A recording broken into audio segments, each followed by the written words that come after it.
Check, check, check.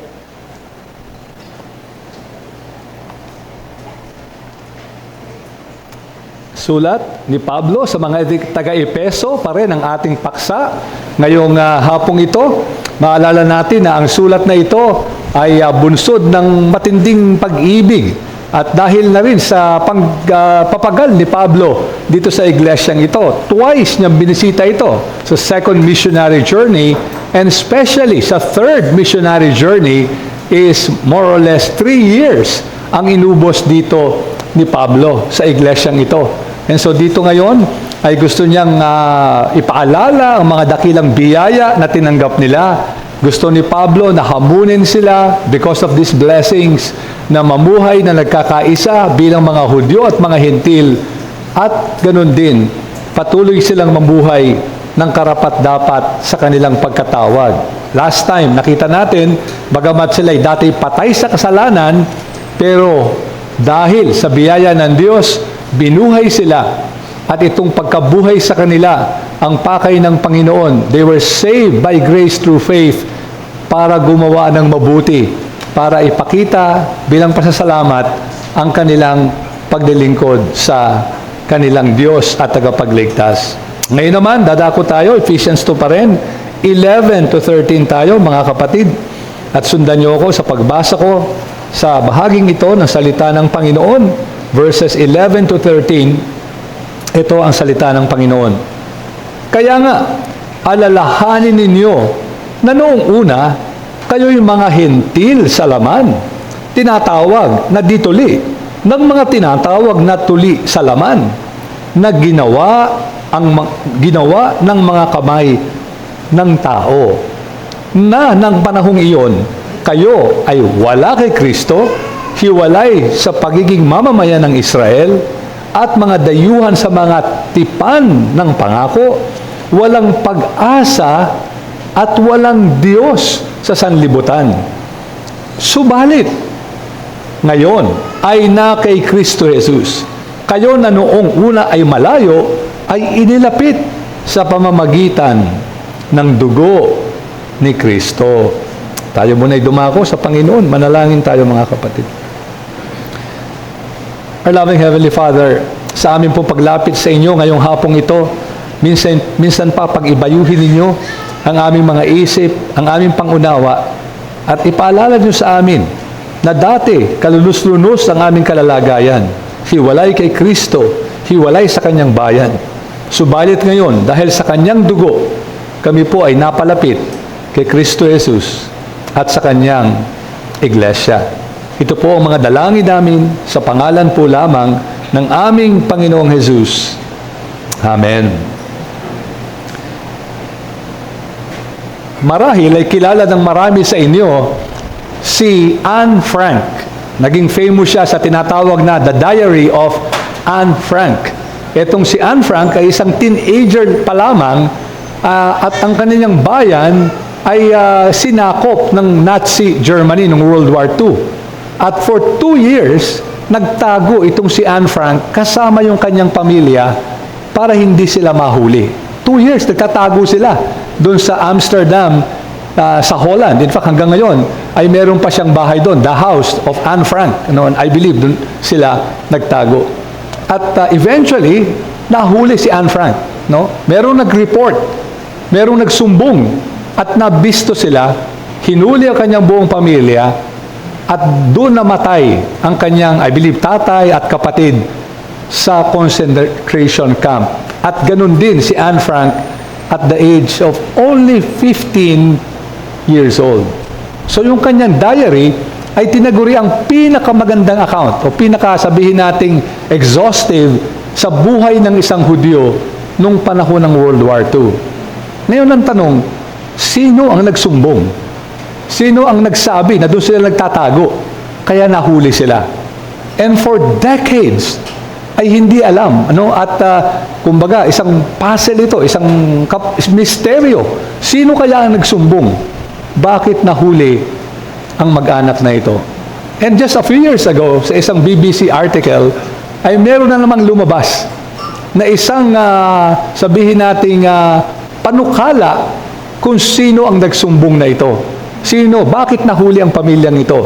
At ayon sa isang grupo ng investigators, kasama na ang ex-FBI agent, ang nagsumbong daw sa kanila ay walang iba, kundi si Arnold, sorry sa ating dikon, kapangalan niya, Arnold Vandenberg, na itong si Arnold na ito, sadly, ay isa ring Hudyo. Isa ring Hudyo. Now, hindi natin alam kung napatunayan, as far as I can tell, hindi ko alam kung may subsequent investigation. Subalit, itong nangyari sa mga Hudyo noong World War II ay isang paalala sa atin kung gaano katindi, yung pwedeng maging alitan ng isang race o isang bayan sa isa ring bayan, isang bahagi o ng lipunan o isang race na tinatawag laban sa isa namang race. At alam nyo, dahil sa pagiging makasalanan natin, ay wala talagang peace and harmony na pwedeng mangyari sa mundong ito ultimately. Hanggang sa ating kapanahunan, kung mapapansin nyo, tuloy pa rin ang alitan, even dito sa Middle East, na somehow, yung mga thousands of years of enmity ay tuloy-tuloy pa rin hanggang sa ngayon. At pag minsan siguro naisip natin, kailan kaya makakaroon ng kapayapaan? Ang mga iba't ibang lahi na ito, mga races na ito, na nag-aaway maging sa ating kapanahunan.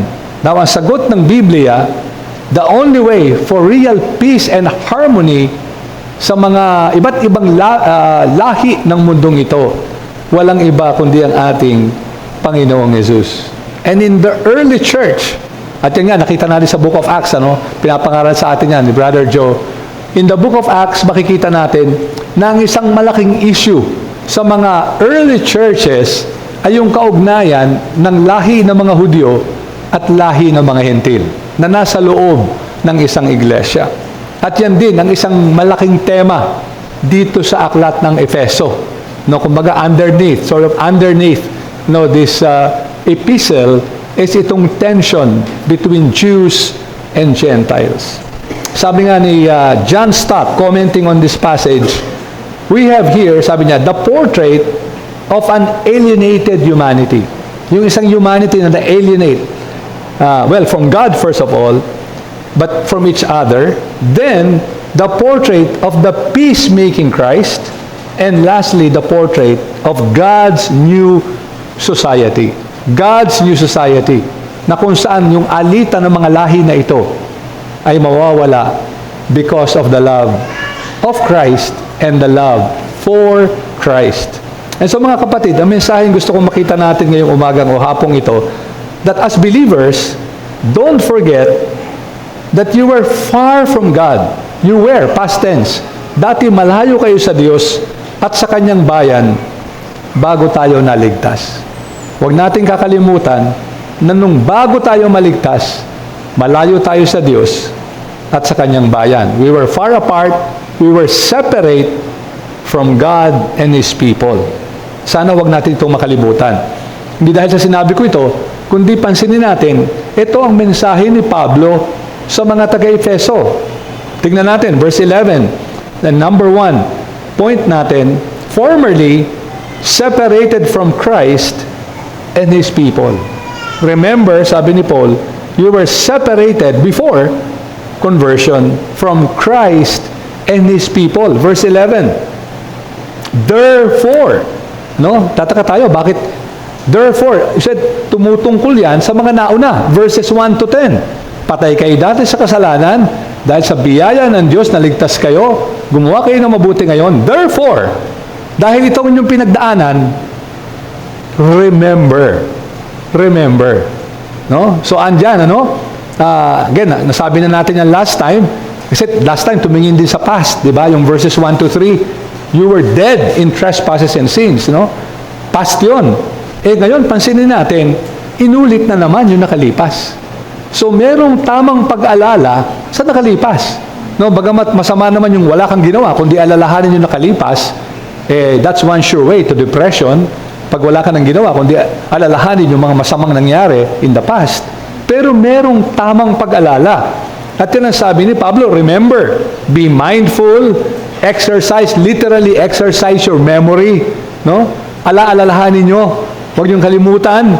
Recall, remember, be mindful. At yung remember na ito, sa first half of the letter of Paul, ito lang yung imperative. Ito lang yung utos. Kakagulat, Dami niyang sinabi, pero more of mga indicatives yun. Ay ito'y imperative na. Utos ito. So that means talagang ito'y isang bagay na dapat ginagawa ng mga taga-Efeso. Remember, sabi niya, ano yun? That at one time, at one time, ibig sabihin, nung di pa kayo mananampalataya, before becoming Christians, may dalawang parang bagay, magkadikit. Number one, you Gentiles in the flesh. Yun ang pagkatawag sa kanila. Called the uncircumcision. Gentiles in the flesh, medyo maganda yan sa Greek, ethnos and sarx. Ethnos, ethnic, yung ethnic na yon, ethnos, yun, nations, peoples, Gentiles. Kaya din natin kinuha yung ethnic, di ba? Ethnology or, yun nga, pag-aaral, kung ano yung naging lahi mo, ethnic, ethnos, and sarx, sa laman. You were Gentiles in the flesh. Na parang ibig sabihin dito ni Pablo, yung sa kasunod, sinabi niya, called the uncircumcision. Kasi parang parehong ibig sabihin nun Gentiles in the flesh, it's as if they're saying, sa flesh kasi laman, di ka tuli. Kaya ang tawag talaga sa'yo, ito na nga, you're called the uncircumcision. Literally, dahil ikaw ay uncircumcised, minamaliit ka. Minamaliit ka. Sino yung tumatawag sa kanila na uncircumcised sila? What is called the circumcision. Yung ang tawag sa inyo ay di tuli, nung ang tawag sa kanila ay tuli. You get that point, Ito yung tawag sa kanila. So, mga Hudyo ito.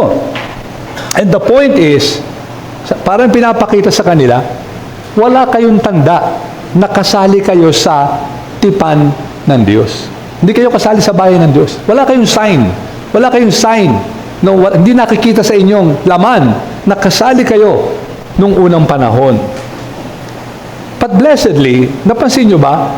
2 beses sinabi dito sa verse 12 ni Pablo, yung in the flesh. Napansin nyo yun?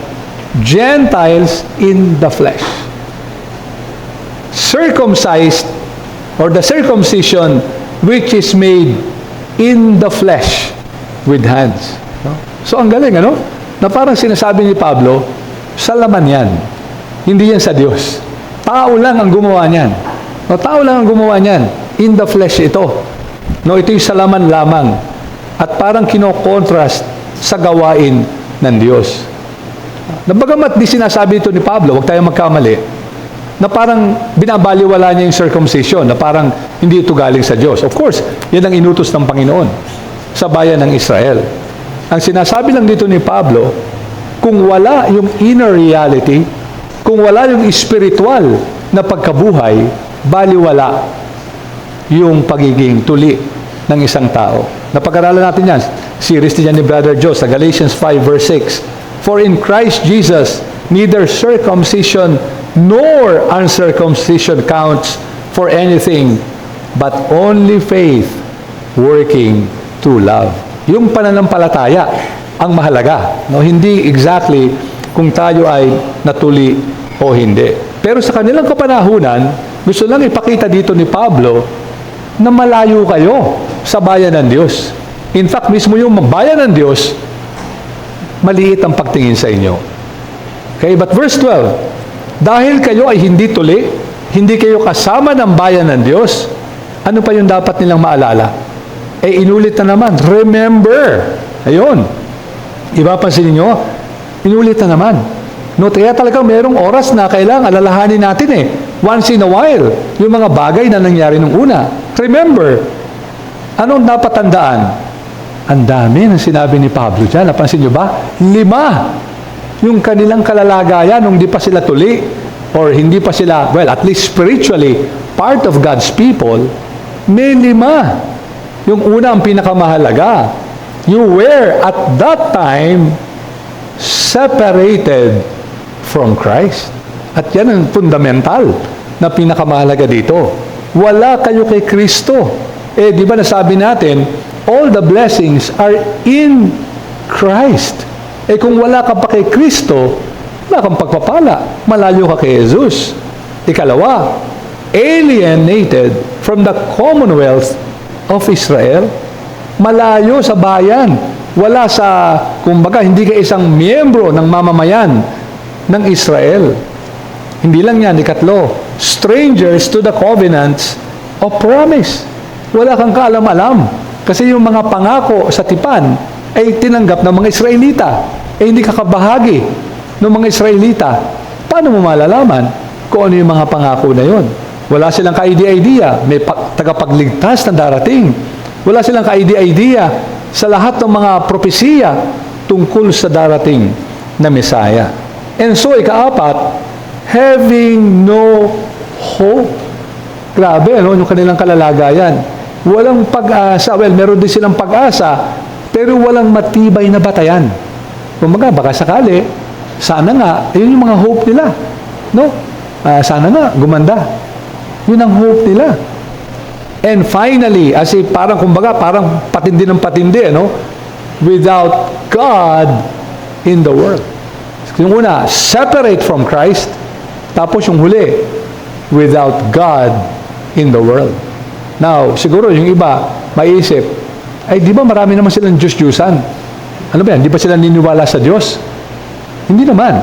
Baka meron silang paniwalang may Diyos. In fact, paniwala maraming Diyos.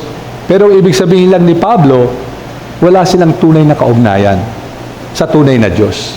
Kaya without God in this world, ito ang kanilang kalunos-lunos na kalagayan. So anong application sa atin ito, mga kapatid? Sana wag din nating malimutan our hopeless condition before coming to Christ. Huwag din nating malimutan yung pinanggalingan natin. Kaya maganda rin yung sinasabi sa kasabihan, kawikaang Pilipino, ang hindi marunong, di ba, tumingin sa pinanggalingan, hindi makakarating sa paroroonan. In some way, parang ganito, There are times kasi that we may actually miss our former lives or even regret na naging mananampalataya tayo. Lalo na sa mga bago pang mananampalataya dito sa ating kalagitnaan. Siguro mayroong mga panahon na parang magkakaroon kayo ng regret na buti pa nung dati, ganito yung buhay ko. Merong isang babaeng Kristiyano na isang nanay din, isang mother, na nagpatotoo ng ganito. Sabi niya, I miss drinking. I miss being dead in sin to an extent. Grabe, Isang mananampalataya ito, bago pa lang. Pero sabi niya, minsan namimiss ko yung pag-iinom. Namimiss ko yung dating patay ako sa kasalanan. Not because those things made me happy. Hindi naman dahil sa sumasaya ako doon, but I miss them. I miss sleeping out of hotels, getting drunk, dancing. Yung naalala niyo yung mga bagay na yun. Minsan nagpa-flashback. And there is some sense na namimiss niya yung dati niyang buhay. But sabi niya, I am a new mom and a new follower of Christ. But I do have, sabi niya, a sense of joy, peace, and true sense of freedom that I had been chasing before getting to know Jesus. May mga struggle ako. May mga panahon na parang namimiss ko yung dati kong buhay. Dancing, drinking, hotels, and what have you.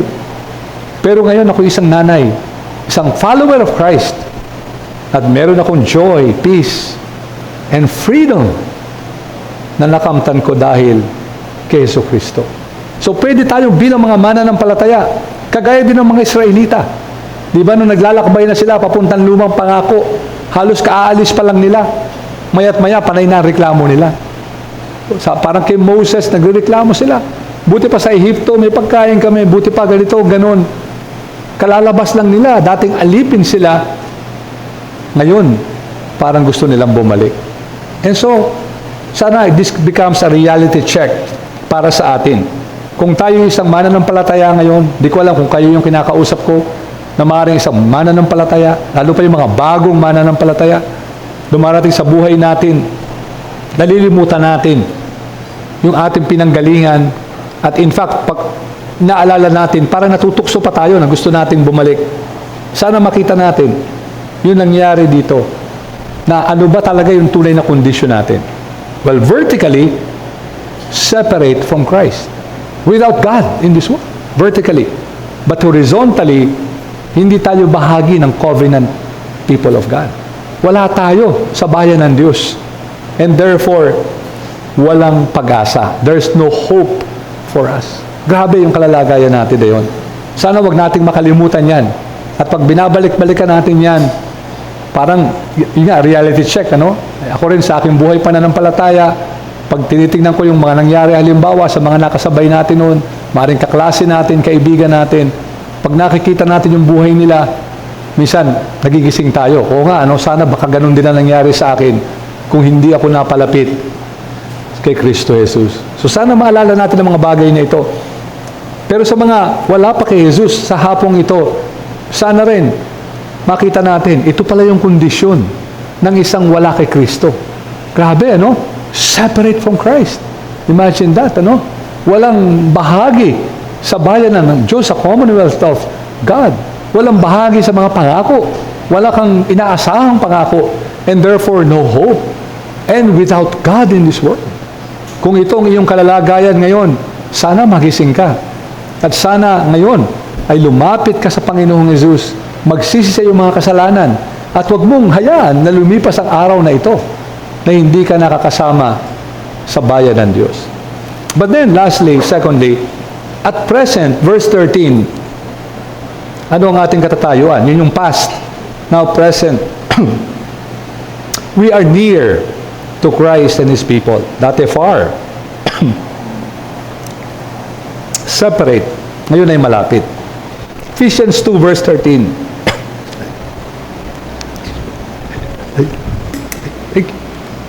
Ako na.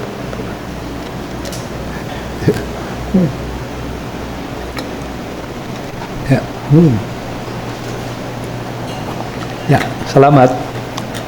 But now, verse 13, in Christ Jesus, who you once were far off, have been brought near by the blood of Christ. But now, naalala niyo yung verse 4, no? Dead in sin, passions of the flesh, following the prince of the power of the air, but God. So parang dito, ganun din, ano? But now, no? Dati, at one time, verse 11, at that time, verse 12, but verse 13, now. No? So, dati noon ganito. Dati noon ganon. Pero ngayon, ito yung magandang balita, mga kapatid. Yung dating malayo, you were once afar off. But in Christ Jesus, dahil kaisa kayo ni Jesus, at ito yung napakahalagang turo dito sa Efeso, na paulit-ulit natin pinagdidiinan, chapter 1 pa lang, in Christ, with Christ, in Christ Jesus. Kayo na dati malayo, at ito yung kasama sa ating aalalahanin. Ito yung pinanggalingan natin, grabe kalunos-lunos talaga. But in Christ, kayo dating malayo, ay ano nangyari ngayon? Have been brought near. So far, near. At sabi ng iba, ito raw ay baka hinango ni Pablo sa Isaiah 59 or 57, verse 19, peace, peace, to the far and to the near, says the Lord. To the far and the near. No? Yung malapit, siguro yung mga Hudyo. Yung near pala. Yung malayo, yung mga hintil na lumapit. Kaya napakaganda rin yung binasa natin kanina sa Passover celebration. Ano? Kahit ang mga strangers. No? Again, foreshadowing the coming of the nations, the Gentiles. Dito, by the blood of Christ. This is the second and final time na ito ibabanggitin ni Pablo, the blood of Christ. Unang binanggit niya yan sa chapter 1, verse 7, kung yung maalala. In relation to, sabi diyan, in Him, we have the redemption through His blood. Chapter 1 yung verse 7. Redemption, kaligtasan, nakita natin yon. So, vertical relationship. But dito, base sa context, by the blood of Christ na ito, yung dating malayo ay napalapit ngayon. Of course, it assumes the vertical relationship with God. Pero dito, ayon sa mga commentators na rin, mukhang yung horizontal na. Kasi covenant, people, commonwealth, at in fact, sa buong chapter na to, mga susunod na pag-aaral, makita natin, yung pagkakabati ng Hentil at Hudyo ay isang bagay na pinahalagahan ni Pablo, yung unity within the Ephesian church. Sabi ng isang writer, the design of the atonement is to create a community, an ecclesia, a koinonia, a new creation. Kaya tayo tinubos ng Panginoon ay para tayo mapalapit sa Kanya, una sa lahat vertically, but horizontally, para mapalapit tayo by the very blood of Christ.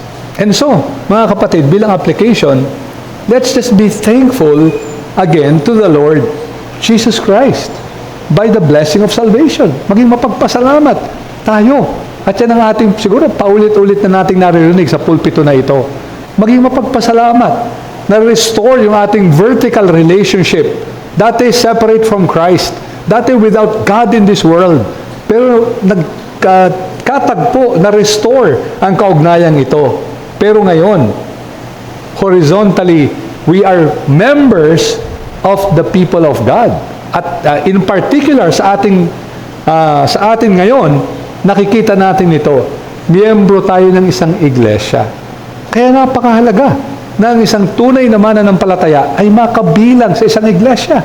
Dahil, in fact, yan ang tibok ng puso ng bawat mananampalataya na makabilang sa isang grupo ng mga mananampalataya din na kasama niyang sasamba at maglilingkod sa Diyos. And therefore, sa ating iglesia, nawa, panatiliin natin yung komunidad, yung pagkakaisa, yung koinonia, fellowship, partnership. Kasi sa isang iglesia, palaging merong danger na magkaroon ng conflict. Hindi nawawala yan. Siyempre, may kaaway tayo. Hindi naman nawawala yung kaaway natin. That prince of the power of the air, isipin nyo, mga inagaw tayo sa kanyang kaharian, nilagay tayo sa kaharian ng Diyos. Ano kaya yung iniisip ng kaaway natin?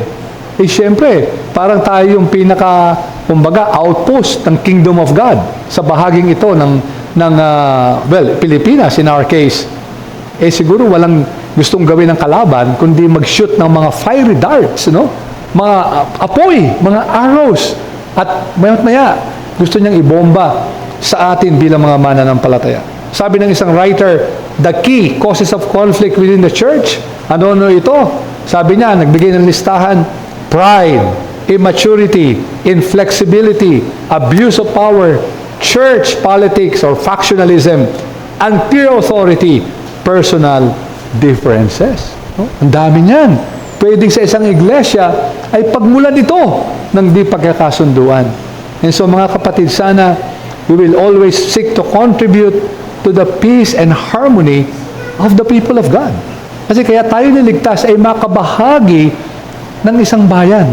Ng dating malayo, ngayon nagkalapit-lapit tayo. Isipin natin, iba-iba yung mga background natin, iba-iba yung mga pinag-aralan natin, siguro iba-iba yung interest natin, siguro kahit sa pagkain, iba-iba yung gusto natin kainin.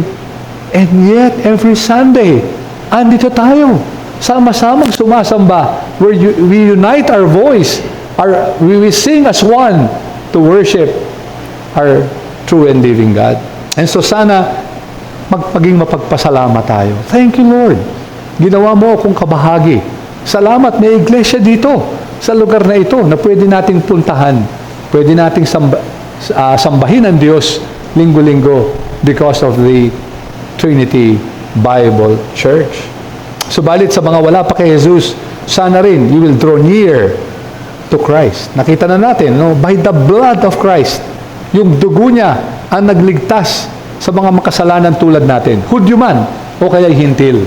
Sana'y lumapit ka sa Kanya. Huwag nating hayaan to live in a world that is without hope, without God, separate from Christ. Sana huwag yan ang ating mundo. Rather, sana we draw near to God through Jesus Christ by grace, through faith. And so in summary, nakita natin in the past, again, once in a while, not all the time, but once in a while, let's remember kung ano yung pinanggalingan natin. Grabe yung ating buhay dati. At siguro, lalo na kami, matatanda na ngayon, siguro kung di namin nakilala si Jesus, napakalayo na ng buhay namin, no, sa kapayapaan, sa biyaya, at sa kaligtasan. Salamat, nakilala natin ang Panginoong Jesus.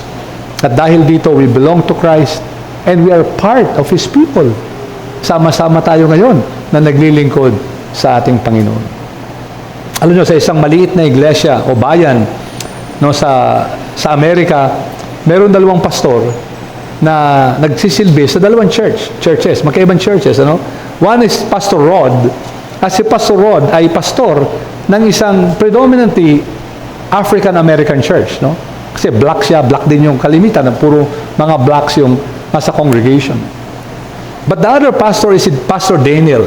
At yung church naman niya, the Cedar Rapids Family Church, ay predominantly puro puti, white, yung mga members, no? So, white church, black church. But somehow, si Pastor Dan and Rod ay nagkakilala at nanalangin sila, no? At yung kanilang pananalangin bilang pastor led to a weekly prayer. Every week, nananalangin sila. Silang dalawa lang, no? Nananalangin sila. And then, ultimately, there were times na nagpapalit na sila ng pulpit. Sige, Pastor Rod, ikaw mag-preach sa akin. Ako naman, Pastor Dan, will preach, no, in your church. So, palitan sila, no? And one time, nag-agree sila na yung Easter service, joint na. Joint service na sila. Eh, nagkataong meron silang choir. No? We forgive them for that, by the way, no? Yan, biro lang yan, no? May choir sila, nag-practice sila, joint practice ito, ano? Sabi ni Pastor Dan, Pastor Rod, kay Pastor Dan, alam mo, Pastor, naghahanap ako ng mas malaking church, no? Kasi parehong growing, yung church na parehong growing. Naghahanap ako ng mas malaking building, and I've been looking everywhere, either malaking masyado, o masyado maliit. Kaya biglang nabanggit ni Pastor Dan sa kanya, you know, sabi niya, what do you think if we merge our churches? Pagsamahin na lang natin yung mga churches natin. Kasi merong lugar doon sa kanilang building na pwedeng i-absorb yung kabilang church. Siyempre, nasyak yung Pastor Rod. No? Are you serious? Sabi niya, no? Paano magkakasama yung black church at predominantly white? Anyway, one thing led to another, and they actually agreed to merge the church. And 18 months later, according to account, after the first service together, naging napaka-smooth yung transition. Yung dalawang pastor ay pastor pa rin. They share the leadership equally. And the churches are still growing and happy. Amazing. No? Black church, white church, naging magkasama. And so sana makita natin dito sa ganitong mga halimbawa that God, through Christ, the grace of the Lord Jesus Christ, pwede tayong magkasama-sama. Ano man yung mga background natin ngayon, ano man yung ating pinag-aralan, ano man yung ating trabaho, ano man yung ating even economic situation, ano man yung ating lugar na pinanggalingan, ano man yung mga maaaring paborito natin na mga gawain or sports, hobbies, even food, ano man ang mga pagkakaiba-iba natin, meron tayong mas malaking pagkakaisa. Sapagkat lahat tayo ay tinubos ng ating Panginoong Jesus by His precious blood. Ito ang isang miracle na ginagawa ng Diyos sa ating kapanahunan. People of diverse backgrounds, diverse interest, magkakaibang edad, magkakaibang mga hilig at mga background sa buhay, nagkakasama-sama. At sana ma-reflect ito ng church natin na magpatuloy. And that's why I'm so happy. Meron tayong medyo matanda, actually super tanda, pero meron tayong mga bagong silang na mga kasama palagi dito sa ating kalagitnaan. Is a healthy sign. Pag mga tao, iba-iba ang pinanggalingan, we come from different ethnic backgrounds, and the Lord unites us in this church. This is our blessing na dapat nating palaging ipagpasalamat. Manalangin tayo, mga kapatid. O Panginoon namin Diyos, thank you so much na kami po, bagamat galing sa iba't ibang mga backgrounds, iba-ibang mga pinanggalingan at karanasan, and yet pinagkaisa niyo kami dito po sa Trinity Bible Church. At dalangin namin mapanatili ninyo ang aming pagkakaisa bilang isang iglesia, pag-ibig sa isa't isa, at ang sa lahat ng ito para malawalhati ang inyong pangalan. Ito po ang aming mga samo at dalangin sa pangalan po lamang ng aming Panginoong Jesus. Amen. Okay, mga kapatid, bilang pagwawakas, ating awitin ang ating huling awit,